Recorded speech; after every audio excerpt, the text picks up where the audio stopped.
এই সবে মাত্র জিএনএম নার্সিং পাস আউট করেছো, বা হয়তো বিএসসি নার্সিং পাস আউট করেছো, বা হয়তো এখনো নার্সিং নিয়ে পড়াশোনা করেছো, ভাবছো যে সেন্ট্রাল গভর্নমেন্টের ইএসআইসি নার্সিং অফিসার পোস্টের জন্য আবেদন করবো বা ফর্ম ফিল আপ করবো।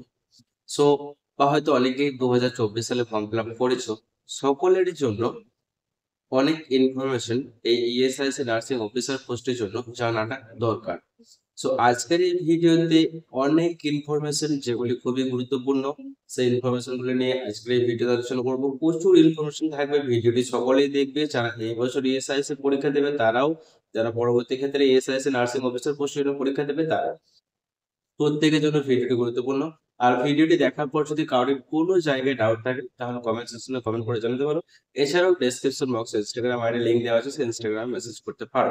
আর প্রত্যেককে বলছি যে তোমরা টেলিগ্রাম গ্রুপ জয়েন করবে। টেলিগ্রাম গ্রুপ কিভাবে জয়েন করতে হবে সেটা আমি ভিডিও তোমাদেরকে লিখে দেবো। টেলিগ্রাম গ্রুপে টাইম টু টাইম সমস্ত ইনফরমেশন পেয়ে যাবে। চ্যানেলে একদম যারা নতুন দর্শক তারা চ্যানেলকে সাবস্ক্রাইব করে নেবে নার্সিং এরকম নতুন নতুন আপডেট পাওয়ার জন্য। তো চলো দেখে নিই এই ইএসআইসির এ টু জেড সমস্ত ইনফরমেশন। ধৈর্য ধরে মনোযোগ সহকারে ভিডিওটি দেখবে, কোনো জায়গায় স্কিপ করবে না, তাহলে সমস্ত কিছুটাই তোমরা বুঝতে পারবে। এই পিডিএফটা আমি তোমাদের জন্য বানিয়েছি। এই পিডিএফটা যদি তোমরা দেখো, আমি পুরোটা ডিসকাস করব, তোমাদের সমস্ত ডাউট ইএসআইসি রিলেটেড সমস্ত কিছু তোমাদের ক্লিয়ার হয়ে যাবে। সো প্রথমত হচ্ছে ইএসআইসি যেটা এক্সামটা কন্ডাক্ট করছে এবার ইউপিএসসি দিয়ে। এরপর দেখে নাও পোস্টের নাম হচ্ছে নার্সিং অফিসার, এটা হচ্ছে একটা সেন্ট্রাল গভর্নমেন্টের জব। এরপর হচ্ছে যে টোটাল ভ্যাকেন্সি এই বছর 2024-এ টোটাল ভ্যাকেন্সি হচ্ছে 1930টি। ক্যাটাগরি ওয়াইজ ভ্যাকেন্সিগুলো দেওয়া আছে। ইউআরদের জন্য 992টি, ওবিসিদের জন্য 446টি, আর এসটিদের জন্য 164, ইডাব্লিউএসদের জন্য 193, এসসিদের জন্য 235, আর পিডাব্লিউবিডিদের জন্য 168। এতগুলি ভ্যাকেন্সি কিন্তু এইবার ছিল।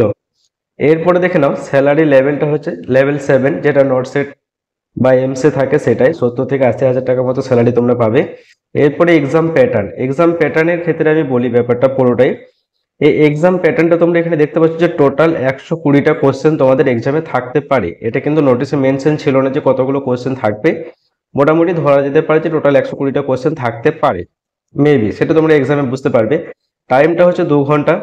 আর কোশ্চেনের টাইপ হচ্ছে এমসিকিউ, প্রত্যেকটা এমসিকিউ কোশ্চেন থাকবে। ইংলিশ ল্যাঙ্গুয়েজে কোশ্চেন পেপারটা থাকবে। আর 1/3 হচ্ছে নেগেটিভ মার্ক, অর্থাৎ 3টে কোশ্চেন ভুল করলে 1 মার্ক কেটে নেওয়া হবে।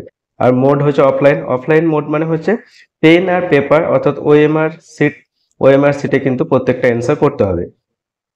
আর পেপারটা তোমাদের এমস এর তুলনায় সহজ হবে অনেকটাই। তবে এবারে কিন্তু ইএসআইসি এক্সাম একটু কোশ্চেন পেপার স্ট্যান্ডার্ড কোয়ালিটিতে কোশ্চেন কিন্তু আগের তুলনায় একটু স্ট্যান্ডার্ড কোয়ালিটি থাকবে, অর্থাৎ। এরপরে দেখে নাও এক্সাম সেন্টার কলকাতায়, আমাদের পশ্চিমবঙ্গে কলকাতায় এক্সাম সেন্টার ছিল, শিলিগুড়িতে ছিল, এছাড়া অল ওভার ইন্ডিয়ার আরো অন্যান্য স্টেটে সমস্ত জায়গায় এক্সাম সেন্টার ছিল। এরপরে দেখে নাও এক্সামের ডেট, এটা হচ্ছে একটা টেন্টেটিভ ডেট। 7/7/2024-এ এক্সাম হতে পারে, আবার নাও হতে পারে। এটা আমি পরবর্তী ক্ষেত্রে জানিয়ে দেবো যে এক্সাম কবে হবে। তারপরে দেখে নাও এজ লিমিট হচ্ছে ইউআর এবং ইডাব্লিউএস দের জন্য 30 বছর। 30 বছর ঊর্ধ্বে ক্যান্ডিডেট আবেদন করতে পারবে না। ওবিসিদের জন্য 33 বছর, এসসি এসটি 35 বছর, আর পিডাব্লিউবিডিরা 40 বছর অব্দি আবেদন করতে পারবে। এরপর কোয়ালিফিকেশন অর্থাৎ শিক্ষাগত যোগ্যতা কি কি লাগবে এই পোস্টে আবেদন করার জন্য।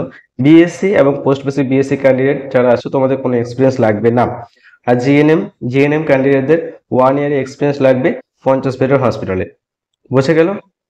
এটা এইবারে যারা এক্সাম দিয়েছে তাদেরও হেল্প হবে। পরবর্তী ক্ষেত্রে আবার ইএসআইসি এক্সাম যারা দেবে তাদের জন্য এই সমস্ত ইনফরমেশনগুলো খুবই গুরুত্বপূর্ণ। এরপর সিলেবাসটা অনেকে জিজ্ঞেস করেছিল যে কোন কোন সাবজেক্ট থেকে কোশ্চেন আসবে। ইএসআইসি খুব সুন্দর একটা, যে নন নার্সিং কিন্তু কোনো থাকবে না, অর্থাৎ math, reasoning, general knowledge, current affairs, aptitude, এই সমস্ত কোনো কিছু থাকবে না। শুধু নার্সিং এর সাবজেক্ট যেগুলো, সেই সাবজেক্টগুলো থেকেই কোশ্চেন থাকবে। নার্সিং এর সাবজেক্ট বলতে nursing foundation, medical surgical nursing, pathology, pharmacology থাকবে। আর nursing education, pediatric nursing, mental health nursing, nursing management, research statistics, OBG, nutrition, microbiology, sociology, biochemistry, community health nursing, anatomy, physiology, এগুলো হচ্ছে subject. অর্থাৎ এই total 14টা subject থেকে কিন্তু question আসবে। বোঝা গেল? নন নার্সিং কিন্তু থাকবে না। বোঝা গেল? এরপরে হচ্ছে যে অ্যাপ্লিকেশন ফিসটা যারা আবেদন করেছে তারা সকলেই জানো যে মেয়েদের ক্ষেত্রে কোনো ফিস লাগেনি। সে যেই ক্যাটাগরির হোক না কেন, ওবিসি, এসসি, এসটি, জেনারেল, যেই ক্যাটাগরি হোক, মেয়েদের কোনো ফিস লাগেনি। সম্পূর্ণ বিনামূল্যে আবেদন করতে পেরেছে, সবাই বিনামূল্যে আবেদন করেছে। এরপরে ক্ষেত্রেও যদি এরকমই থাকে তাহলে বিনামূল্যে আবেদন করতে পারবে আশা করা যায়। মেলদের ক্ষেত্রে ওবিসি, জেনারেল আর ইডাব্লিউএস দের মাত্র 25 টাকা করে লেগেছে, আর বাকি ক্যাটাগরির মেল ক্যান্ডিডেটদের কোনো ফিস লাগেনি। শুধুমাত্র যারা ওবিসি, জেনারেল এবং ইডাব্লিউএস থেকে বিলং করে তাদের 25 টাকা করে ফিস লেগেছে। তোমরা আবেদন করেছো, সকলে এই বিষয়টা জানো। এরপরে হচ্ছে যে টোটাল অ্যাপ্লিকেশন, কতগুলো আবেদন এইবারে হয়েছে তোমাদের এটা জানা খুবই জরুরি। এক্সাম এখনো হয়নি, 7/7/2024 এক্সাম হতে পারে। তো এক্সাম হওয়ার আগে একটা নোটিশ প্রকাশিত হয়েছে, সেই নোটিশে মেনশন করা ছিল যে এইবার 2024-এ কতজন ক্যান্ডিডেট ইএসআইসি এক্সাম, নার্সিং অফিসারের এক্সাম দেবে। তো টোটাল আবেদন যেটা বা টোটাল অ্যাপ্লিকেশন যেটা হয়েছে সেটা হচ্ছে 3,10,124, অর্থাৎ 3,10,124 জন প্রার্থী আবেদন করেছে। সেখানে জেনারেলদের হচ্ছে 27,363, ওবিসি হচ্ছে 92,300, আর 85,023 হচ্ছে এসসি, আর 85,023 হচ্ছে এসটি, ইডাব্লিউএস হচ্ছে এটা। তো এতজন প্রার্থী কিন্তু এইবারে আবেদন করেছে। সেই জায়গায় যদি বলি, এইমস নর্থসেটের এইবারে টোটাল ক্যান্ডিডেট এক্সাম দিয়েছিল 75,000 প্লাস, আর আবেদন করেছিল 82,000 প্লাস। নর্থসেট 6-এ 75,000 প্লাস ক্যান্ডিডেট আবেদন এক্সাম দিয়েছে, আর 82,000 প্লাস ক্যান্ডিডেট আবেদন করেছিল। সংখ্যাটা কিন্তু অনেক কম, হাজার। আর সেই জায়গায় ইএসআইসি কিন্তু 3,10,000, অনেক বেশি। কেন হয়েছে সেটা আমি আগের ভিডিওতে আলোচনা করেছিলাম যে কেন সংখ্যাটা এত বেশি। যদি কেউ সেই ভিডিওটা না দেখে থাকো তাহলে এইমস এর সাথে আমি এসআইএসসির একটা পার্থক্য করেছিলাম, সেটা তোমরা দেখে নিতে পারো যারা দেখোনি ভিডিওটা। ডেসক্রিপশন বক্সে লিঙ্ক দেওয়া থাকবে, এছাড়াও ভিডিও শেষে তোমরা স্ক্রিনের উপরে দেখতে পারবে। এরপর হচ্ছে যে পোস্টিং, অর্থাৎ চাকরি কোথায় হতে পারে। ইএসআইসি তে আমাদের পশ্চিমবঙ্গে কলকাতার জোকা, এই চৌকায় চাকরি পেতে পারো। এছাড়াও অল ওভার ইন্ডিয়ার ইএসআইসি যে সমস্ত সেন্টারগুলি আছে সেই সেন্টারে তোমরা চাকরি পেতে পারো। বুঝে গেল। এরপর হচ্ছে যে রেজিস্ট্রেশন সার্টিফিকেট অনেকেই জিজ্ঞেস করে থাকো যে আইএনসির রেজিস্ট্রেশন হলে হবে নাকি ডাব্লিউবিএনসি লাগবে। উত্তর হচ্ছে না, ডাব্লিউবিএনসি লাগবে না, অর্থাৎ ওয়েস্ট বেঙ্গল নার্সিং কাউন্সিলের আন্ডার রেজিস্ট্রেশন লাগবে না। আইএনসি রেজিস্ট্রেশন, অর্থাৎ যেই নার্সিং কাউন্সিল থেকে পাস আউট করেছো সেই নার্সিং কাউন্সিলের আন্ডার রেজিস্ট্রেশন থাকলেই হবে। বুঝে গেল। আর একটা বিষয় হচ্ছে যে ইএসআইসির মাত্র একটি এক্সাম হবে। নর্থসেটের দুটি এক্সাম হয়, একটা হচ্ছে প্রি আর একটা হচ্ছে মেন্স। যদি প্রি কোয়ালিফাই করে তাহলে মেন্সের জন্য এলিজিবল হয়ে মেন্স এক্সাম দিলে তারপরে সিলেক্ট হয়। কিন্তু ইএসআইসি কিন্তু একটাই এক্সাম হবে, রেজাল্ট বেরোবে, তারপরে ডকুমেন্টস ভেরিফিকেশন, তারপরে জয়েনিং। বোঝা গেল। ইএসআইসি কিন্তু একটা এক্সাম হবে, নর্থসেটে দুটো এক্সাম হয়।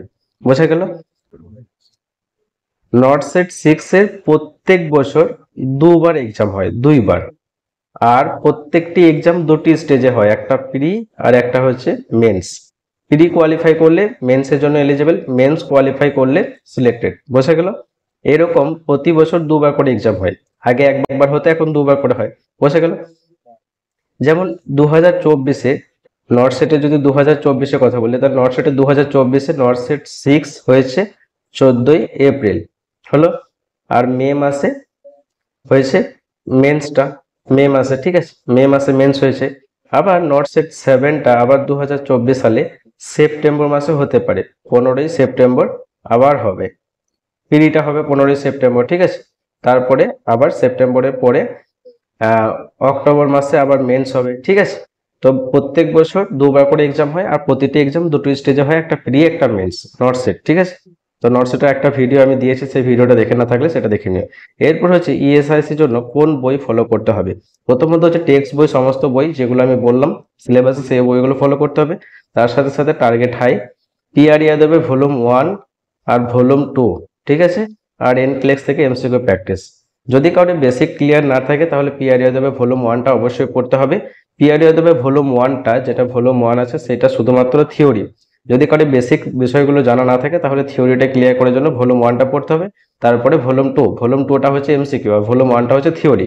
বোঝা গেল। Target high theory plus MCQ বোধ পেয়ে যাবে, আর এনক্লেক্সটাতে এমসিকিউ পাবে, এমসিকিউ প্র্যাকটিস করতে পারবে। তো এই বইগুলোই কিন্তু পড়তে হবে ইএসআইসি, নর্থসেট বা আরআরবির জন্য। বোঝা গেল। এরপর তোমাদের যদি কোনো ডাউট থাকে ইএসআইসি বা আরআরবি বা নর্থসেট রিলেটেড, তোমরা অবশ্যই কমেন্ট সেকশনে কমেন্ট করে জানিও। ইএসআইসি সম্পূর্ণ বিষয়টা আজকের এই ভিডিওতে আলোচনা করলাম, অবশ্যই তোমাদের অনেক হেল্পফুল হবে। অনেক ইনফরমেশন কিন্তু এই ভিডিওতে দেওয়া আছে, বলতে গেলে সমস্ত ইনফরমেশন এই ভিডিওতে দেওয়া আছে। এরপর আবার যখন অ্যাডমিট কার্ড প্রকাশিত হবে, এক্সাম কবে হবে, তারপরে রেজাল্ট আউট হলে সমস্ত ভিডিও পরপর তোমরা টাইম টু টাইম পেয়ে যাবে।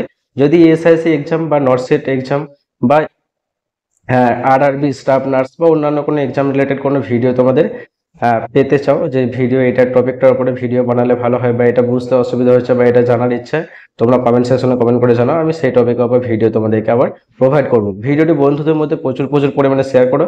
আর কিভাবে টেলিগ্রাম গ্রুপ জয়েন করবে সেটা দেখে নাও। যাদের টেলিগ্রাম অ্যাপ আছে তাদের ডাউনলোড করা লাগবে না, যাদের নেই তারা প্লে স্টোর থেকে টেলিগ্রাম অ্যাপটি ডাউনলোড করে টেলিগ্রাম অ্যাপটি ওপেন করার পর সার্চ বক্সে সার্চ করবে শাহজামাল অফিসিয়াল একাডেমি, তারপর শাহজামাল অফিসিয়াল একাডেমির উপরে ক্লিক করলে জয়েন বলে একটা অপশান আসবে, সেই জয়েন অপশানে ক্লিক করলে শাহজামাল অফিসিয়াল একাডেমি টেলিগ্রাম চ্যানেলে জয়েন হতে পারবে।